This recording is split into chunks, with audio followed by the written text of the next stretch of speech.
안녕하세요. 꿈 있는 미래의 변상성 목사입니다. 이 시간 지저스 스토리 약속의 시작 1단원 2가 교사 지침서 강의를 진행하도록 하겠습니다. 먼저 이과의 제목을 살펴보도록 할까요? 하나님의 형상입니다. 읽을 말씀은 창세기 2장 1절에서 8절입니다. 오늘 본문은 창조의 이야기가 이어집니다. 하나님은 창조 사역을 마치시고 일곱째 날에 복을 주시고 거룩하게 하시며 안식하셨습니다. 4절부터는 하나님이 땅을 어떻게 창조하시는지에 대해 자세한 설명이 이어집니다. 이때 땅에는 들에 초목도 없고 밭에 채소도 없었습니다. 하나님이 아직 비를 내리지 않으셨기 때문입니다. 이어서 하나님은 땅에 흙으로 사람을 지으시고 코에 생기를 불어넣으셔서 사람이 생명이 되게 하셨습니다. 이 말씀은 인간이 단순히 물질적인 존재가 아니라 하나님의 생기를 받아 생명이 된 특별한 존재임을 강조합니다. 인간은 다른 피조물과 구별된 특별한 존재로 하나님의 형상을 따라 창조되었음을 뜻하는 것입니다. 또한 하나님은 사람이 거할 장소를 준비하셨습니다. 여호와 하나님이 동방의 에덴에 동산을 창설하시고 그 지으신 사람을 거기 두시니라. 아멘. 이는 에덴 동산이 인간의 첫 거처임을 알려줍니다.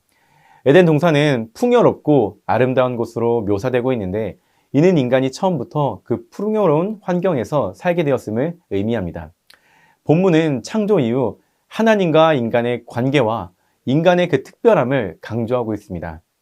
하나님은 인간을 흙으로 창조해 생명을 불어넣으심으로써 인간의 존귀함과 독특함을 부여하시고 에덴 동산을 창설해 인간이 거할 장소를 마련하여 돌보십니다. 이를 가지고 우리 아이들에게 가르쳐야 할 원포인트를 함께 읽어볼까요? 우리는 창조주 하나님의 형상으로 창조되었다. 이어서 우리가 함께 외울 말씀을 다 같이 읽어보겠습니다. 여호와 하나님의 땅의 흙으로 사람을 지으시고 생기를 그 코에 불어넣으시니 사람이 생명이 되니라. 아멘. 1단원 2과 교리는 하나님의 형상입니다. 창세기 2장 말씀은 하나님의 창조 사역의 완성과 인간의 창조의 과정을 보여줍니다. 인간은 하나님의 형상대로 창조되었습니다. 이러한 사실은 인간이 하나님의 성품과 속성을 반영하는 특별한 존재임을 의미합니다. 이는 인간에게 창조 세계를 돌보고 다스릴 사명을 부여하며 이성과 도덕성, 영적 능력을 통해 하나님과의 교제를 가능하게 합니다. 타락으로 인해 하나님의 형상이 손상되었지만 그리스도를 통해 회복할 수 있다는 소망을 주어집니다. 이 교리는 인간의 존엄성을 강조하며 서로를 존중하고 하나님의 뜻에 따라 살아가야 할 이유를 제공합니다. 이러한 교리를 가지고 아이들이 말씀을 이해할 수 있도록 안내해 주시면 됩니다. 이제 웰컴 활동 살펴보도록 하겠습니다. 웰컴 활동의 제목은 닮은 꼴 찾기입니다. 나와 닮은 사람이 있나요? 그 사람이 누구인지 친구들과 나눠보고 어떤 부분이 닮았는지 이야기해 보세요. 이러한 질문을 가지고 친구들과 나눌 수 있도록 합니다. 그리고 이어서 이렇게 인도해 주시면 됩니다. 잘 나눠줘서 고마워요. 여러분, 살다 보면 나와 비슷한 사람을 만나게 돼요. 외모가 닮기도 하고 행동이나 성격이 닮기도 해요. 그런데 우리가 나눈 우리와 닮은 사람보다 더 닮은 분이 계세요. 그분이 누구인지 어드벤처를 통해 살펴보도록 할게요.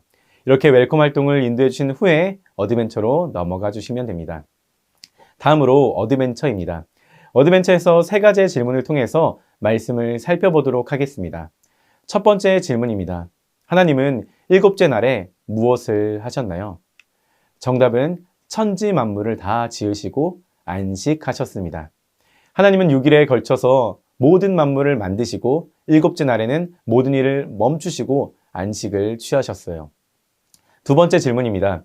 하나님이 사람을 만드실 때 무엇으로 만드셨나요? 정답은 땅의 흙으로 사람을 만드십니다. 하나님이 세상을 만드실 때 다른 모든 피조물은 말씀으로 창조하셨지만 유일하게 사람은 땅의 흙으로 창조하셨어요. 마지막 3번째 질문입니다.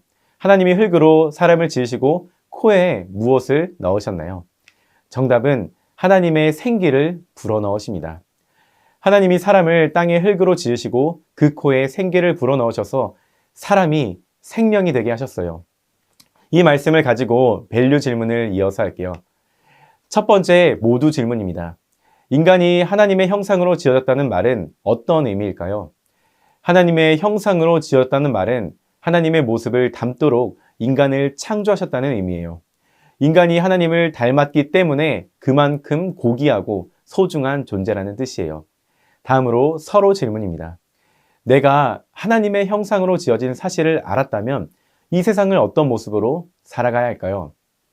내가 하나님의 형상으로 지어진 존재라는 걸 알았다면 얼마나 소중하고 고귀한 존재인지 생각하면서 살아가야 해요. 우리는 모두 하나님의 형상으로 지어진 아름답고 특별한 존재입니다. 마지막으로 개인 질문입니다. 내가 하나님의 형상으로 지었다는 사실을 알았을 때 어떤 마음이 들었나요?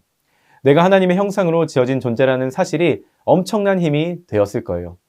세상 많은 사람이 외모나 성격이나 가정 환경으로 사람을 평가하지만 하나님은 우리를 하나님의 형상으로 지어진 소중한 그리고 귀한 존재로 여기세요. 이렇게 밸류 질문과 답을 정리하시면 됩니다. 이어서 하나님의 형상으로 살아가기 위해 어떻게 해야 하는지 인커리지를 통해 알아보고 실천해 보도록 하겠습니다. 마지막 인커리지 활동입니다. 찬양 미션이네요. 이렇게 안내해 주시면 됩니다.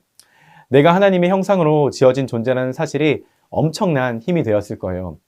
세상 많은 사람이 외모나 성격이나 가정 환경으로 사람을 평가하지만 하나님은 우리를 하나님의 형상으로 지어진 소중하고 귀한 존재로 여기세요. 우리가 하나님의 형상으로 창조된 존재임을 묵상하면서 이 시간 너의 맘속에 라는 찬양 가사를 따라 적어보고 한 주간 하나님을 높이며 하루에 한 번씩 찬양을 듣고 따라해 보세요. 그렇게 우리가 하나님의 형상으로 창조되었다는 말씀을 묵상하면서 찬양하며 살아가는 한 주 되길 소망합니다. 이제 기도하고 1단원 2과 공과 공부를 마치도록 할게요. 이렇게 안내를 해주시면 됩니다. 오늘 이과를 통해서 우리는 창조주 하나님의 형상으로 창조되었다는 사실을 배웠습니다. 이번 한 주 모든 청소년 아이들과 그 가정이 창조주 하나님의 형상을 닮은 소중한 존재로 살아가기를 소망합니다. 이상으로 이과 교사 지침서를 마치도록 하겠습니다. 감사합니다.